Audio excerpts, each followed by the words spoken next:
सिरोही जिले के पिंडवाड़ा में 18 फरवरी को दिन को 2:30 बजे हार्डवेयर व्यापारी सुरेश सुथार पर हमला हो जाता है। और हमला कौन करता है? क्लिनिक संचालक दिनेश कुमार राजपुरोहित। क्या मामला था, क्या दुश्मनी चल रही थी, नहीं पता। सारी जानकारी आपको मिलने वाली है कि क्या समस्या थी, क्यों आखिर इतनी गंभीर तरीके से गहरी चोट जो है वो उनके सर पे लगी है। आपने सोशल मीडिया पर सीसीटीवी फुटेज जो वायरल हो रहा है वो देख लिया होगा। और अब जब हमला हुआ उसके बाद में गंभीर चोट लगी थी सुरेश सुथार के सिर में, खून बह रहा था। उसके बाद में उनको पिंडवाड़ा के सरकारी अस्पताल ले गए, जहां से डॉक्टर ने मना कर दिया कि आगे ले जाओ। तो आगे रेफर कर दिया गया, अबू रोड लेके गए, लेकिन वहां पर भी गंभीर स्थिति थी तो वहां से भी रेफर करना पड़ा। और अभी जो है वो उनका इलाज उदयपुर के एक निजी हॉस्पिटल में चल रहा है। गंभीर स्थिति में है, सर में गंभीर चोट लगी है। फिलहाल आप स्थिति देख सकते हैं, सुरेश कुमार बेड पर लेटे हुए हैं। हम उनसे बात करने की कोशिश करेंगे, हालांकि ज्यादा बोल नहीं पाएंगे क्योंकि सर में 8 से 10 टांके लगे हुए हैं, गंभीर चोट लगी है, आपने देखा भी होगा। तो सुरेश जी थोड़ा सा बताइए कि क्या हुआ था उस दिन जब आपके अचानक से दुकान में घुस करके डंडे से वार कर रहे थे सर पे? सीधा आया और सीधा मेरे सर में चोट की। 2-3 डंडे लगाए। बाकी मेरे को आगे फिर मतलब हॉस्पिटल मेरे को लेके गए। कुछ बात नहीं हुई, कुछ भी नहीं किया इसने, सीधा आते ही अटैक किया। तो सर पे जब लगा तब आपको था कि हाँ सर पे लग गई, उसके बाद में बेहोश हो गया? 1 मिनट तक तो मुझे पता ही नहीं चला। फिर जैसे ही मैं भाग के आया तो निकला गया तो मेरे खून बहुत बह रहा था तो मेरे को हॉस्पिटल लेके गए। अच्छा, दुकान से बाहर निकले फिर हॉस्पिटल ले गए? हाँ बस, उसके बाद पता नहीं मुझे। उसके बाद पता नहीं चल पाया। तो क्यों मारा? मतलब पहले से कोई दुश्मनी चल रही थी या फोन वोन करके कोई धमकी दी थी, ऐसा कुछ हुआ? मैं उससे बात ही नहीं करता था 5-6 साल से मेरे अंदर, तो मैं उससे मिला हूँ न बात की कभी। जब 5-6 साल से बोलचाल बंद है तो उससे पहले बोलचाल होती थी? पहले होती थी।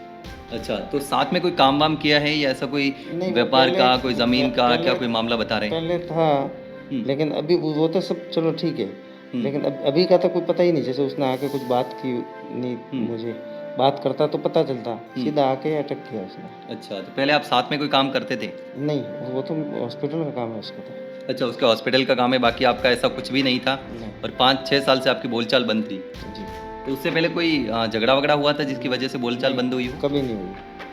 अच्छा, कोई झगड़ा नहीं हुआ था? तो फोन वोन कुछ भी नहीं किया था, धमकी वमकी कुछ भी नहीं दी, सीधे दुकान पे आए? फोन नहीं आया मेरे पास। तो आप दुकान पे बैठे थे और सीधा आकर के हमला कर दिया? जी, बाकी सीसीटीवी कैमरे में सब सीसीटीवी कैमरे में आप पर मारपीट कर रहे हैं। तो उससे पहले कोई आपकी कोई रंजिश, कोई झगड़ा, कोई दिक्कत कुछ नहीं था? बिल्कुल। और किसी ने कुछ बोला आपको कि डॉक्टर को लेकर के, या फिर आपने उसके बाद शिकायत भी दर्ज करवाई थी? तो अभी हालांकि आप पे लगाए उसके बाद एफआईआर भी दर्ज हो गई है। पहले पाबंद भी किया था, वापस से एफआईआर दर्ज हुई है, उसको लेकर कार्रवाई तो हो रही है।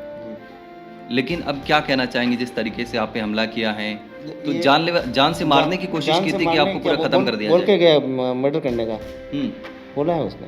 उस समय आपको जब मारने आया था उस समय बोला कि आप खत्म कर दूंगा? खत्म कर दूंगा। ये कर सकते हैं, खत्म भी कर सकते हैं। तो जान से मारने की धमकी भी दी आपको? हाँ दी, और मार भी सकता है वो। तो अभी भी आपको खतरा है, वो कभी भी वापस से हमला कर सकता है? कभी भी कर सकता है। तो पुलिस से अब क्या मांग करेंगे, क्या कहेंगे? क्योंकि अब जान से आपको मारने की धमकी मिली है, जान से खतरा है, जान से मारने की कोशिश हुई आपको। मैं तो यही चाहता हूँ कि अपराधी को सजा मिले, बस, ताकि जो अपराध किया उसकी सजा मिले। बिल्कुल। तो परिवार को भी खतरा महसूस हो रहा होगा जिस तरीके से आप पे हमला हुआ है? हो गई। बिल्कुल। तो अभी साफ तौर पर इनका कहना है कि जान से मारने की धमकी मिली है और खत्म करने तक की बात बोल रहे हैं। क्या मामला है, अभी पुलिस इस पूरे मामले की जांच भी कर रही है, आरोपी के खिलाफ कार्रवाई भी हो रही है, दोबारा से एफआईआर जो है वो भी दर्ज की है।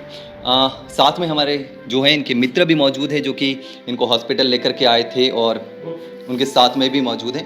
उनसे भी हम बात करने की कोशिश करेंगे, उनसे बात करेंगे कि क्या पूरा मामला था। यहाँ आ जाइए, आप बैठिए, थोड़ा सा बात करेंगे किस तरीके से, तो क्या कुछ हुआ था। आप उनके साथ में मौजूद हैं और जब वहाँ से अस्पताल लेकर गए, आबू रोड लेकर गए, वहाँ भी डॉक्टर ने उदयपुर रेफर कर दिया, तो क्या कोई मामला बता रहे हैं कि ज़मीन का मामला था, झगड़ा था, 5 साल पहले कोई साथ में काम किया था, ऐसा कुछ है?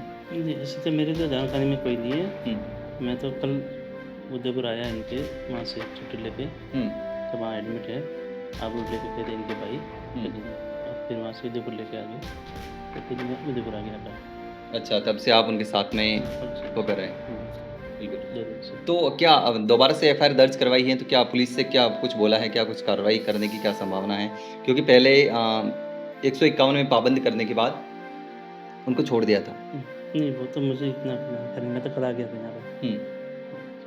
बिल्कुल। तो परिजनों से बात हुई, उनके परिजन क्या कुछ बोल रहे हैं, क्योंकि शिकायत दर्ज करवाई है, हाँ, तो वो क्या? एफआईआर दर्ज करवा दिए हम्म। और जांच चालू कर दी है। अच्छा, जांच चालू कर दी है। आज बता रहे थे उनके बड़े भाई साहब फोन आया था हम्म। कि पुलिस ने जांच चालू कर दी है। अच्छा, बिल्कुल। ठीक है, हाँ हाँ। जो भी होगा कार्रवाई होगी। तो अभी कोई परिवार का सदस्य यहाँ पर मौजूद नहीं है, यह कार्रवाई एफआईआर को लेकर के वापस वहाँ गए? वहाँ गए हैं कोई उनके काम से, अभी आ रहे हैं। अच्छा। कपड़े हुए हैं। बिल्कुल।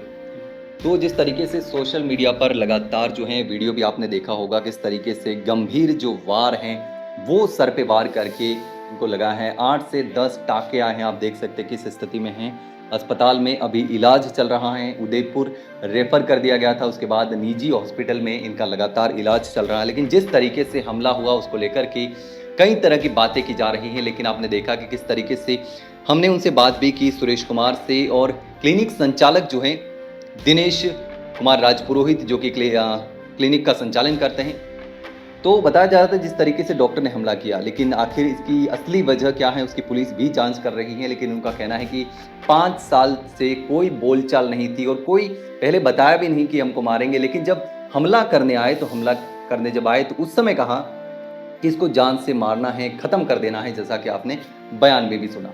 लेकिन अब देखना होगा कि आगे इस पूरे मामले में क्या है, क्या कुछ होगा, क्या कुछ निकल कर सामने आएगा। लेकिन इनके परिवार को भी खतरा है और उनका साफ तौर पर यह भी कहना है कि पुलिस सुरक्षा दे ताकि, और आरोपी जो है उसके खिलाफ सख्त कार्रवाई करे ताकि परिवार को कम खतरा महसूस हो। और इनको जिस तरीके से जान से मारने की कोशिश की है तो ऐसे में हो सकता है कि इनके परिवार के किसी सदस्य पर भी ऐसा हमला हो सके। तो अब देखना होगा कि आगे क्या कुछ होता है। लेकिन फिलहाल जो है वो ये स्थिति है, वर्तमान में इलाज चल रहा है सुरेश कुमार का उदयपुर के निजी अस्पताल में। अब देखिए किस स्थिति में है, हमने उनसे बात भी की। लेकिन इस पूरे मामले को लेकर के आप क्या सोचते हैं कमेंट में ज़रूर बताना।